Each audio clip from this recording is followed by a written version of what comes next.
j'espère que tout va bien pour toi. Aujourd'hui, nous verrons à votre avis, quel est le pire bonbon qui ait jamais existé. Cette vidéo vous est présentée par Questions-Réponses, la chaîne où vous trouverez réponse à tout. Merci à Cariou, Marcel Muller et Nono de nous partager leurs réponses. Nous allons commencer avec la première réponse de Cariou.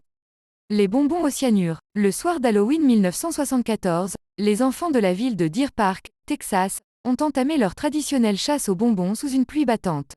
Un père, l'opticien Ronald Clark O'Brien, s'était joint aux festivités pour surveiller ses deux enfants, Timothy, 8 ans, et Elizabeth, 5 ans, alors qu'ils frappaient à chacune des portes de leur quartier. Ils étaient également accompagnés de son voisin Jim Bates, et de son petit garçon. Au cours de la soirée, le petit groupe s'est dirigé vers une maison dont toutes les lumières étaient éteintes. Les enfants se sont quand même risqués à frapper à la porte, mus par l'envie de récolter des friandises. Rien. Tandis que le groupe s'était déplacé vers une autre maison sans Ronald, en retrait, Ronald est arrivé avec une poignée de Pixie Sticks, des espèces de paille remplies de poudre acidulée, la maison ayant fini par ouvrir ses portes pour offrir les bonbons. Avant de le mettre au lit, le père a autorisé son fils Timothy à goûter une partie de son butin. Ce dernier a opté pour le Pixie Sticks, mais la poudre restait étrangement coincée dans la paille. Son père l'a aidé à en déloger une partie, laquelle s'est avérée particulièrement amère. Quand Timothy s'est plaint du goût désagréable qui lui restait dans la bouche, le père lui a servi un verre de boisson aromatisée.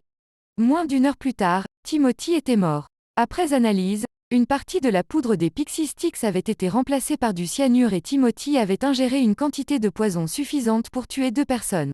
Après investigation de plusieurs jours, la maison en question fut retrouvée et il a été établi que la femme et sa fille qui étaient à la maison ce soir-là, avaient préféré éteindre les lumières parce qu'elles n'avaient plus de bonbons, l'homme de la famille étant au travail en soirée.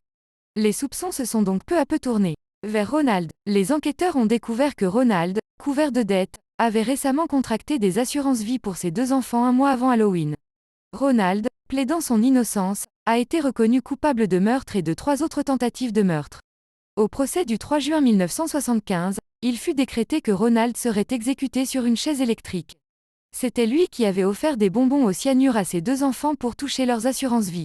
Il fut exécuté le 31 mars 1984. La prochaine réponse est de Marcel Muller. Les bonbons Harry Potter, œufs pourris, poivre, vomi, cérumen, crotte de nez. Nous continuons avec la réponse de Nono. Le bonbon fesse, goût de chiotte mais efficace contre la grippe. La vidéo est terminée, merci d'être resté jusqu'à la fin. Si cette réponse vous a aidé, merci de nous aider aussi en laissant un like et en vous abonnant à cette chaîne. Ça nous permet d'avancer sur YouTube. La vidéo est terminée, vous pouvez continuer de discuter de cette question en commentaire, ou trouver une autre question qui vous intéresse. À la prochaine.